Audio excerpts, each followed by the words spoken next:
Megastar చిరంజీవిని మరో అత్యున్నత పురస్కారం వరించనుంది. చిరుకి పద్మవిభూషణ్ అవార్డు ఖాయమైనట్టుగా తెలుస్తుంది. ఈ గణతంత్ర దినోత్సవ వేడుకల సందర్భంగా చిరంజీవికి ఈ పద్మవిభూషణ్ అవార్డును ప్రకటిస్తారని సమాచారం అందుతోంది.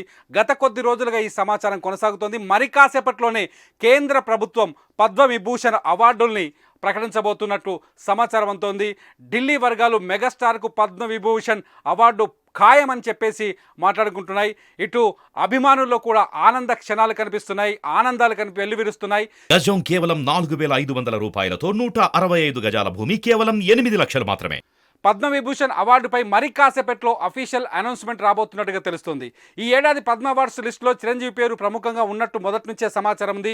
ఇప్పటికే చిరంజీవిని పద్మభూషణ్ అవార్డుతో కేంద్రం సత్కరించింది. 2006లో అప్పటి ప్రభుత్వం చిరంజీవికి పద్మభూషణ్ అవార్డుని అందించింది.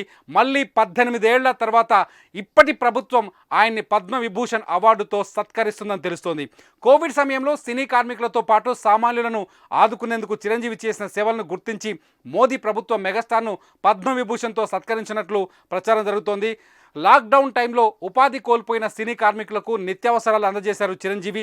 సినీ కార్మికులతో పాటు కోవిడ్ కారణంగా ఇబ్బందులు పడిన సామాన్య ప్రజలను ఆదుకునేందుకు అంబులెన్స్, ఆక్సిజన్ సదుపాయాలు ఉచితంగా కల్పించారు. సినీ పరిశ్రమతో పాటు ప్రజలకు ఆయన చేసిన సేవలను గుర్తించి పద్మవిభూషణ్ అవార్డును అందజేయబోతున్నట్టుగా తెలుస్తోంది. తమ అభిమాన నటుడికి అత్యున్నత పురస్కారం లభిస్తుందని తెలియడంతో అభిమానులు సంబరాలకు సిద్ధమవుతున్నారు.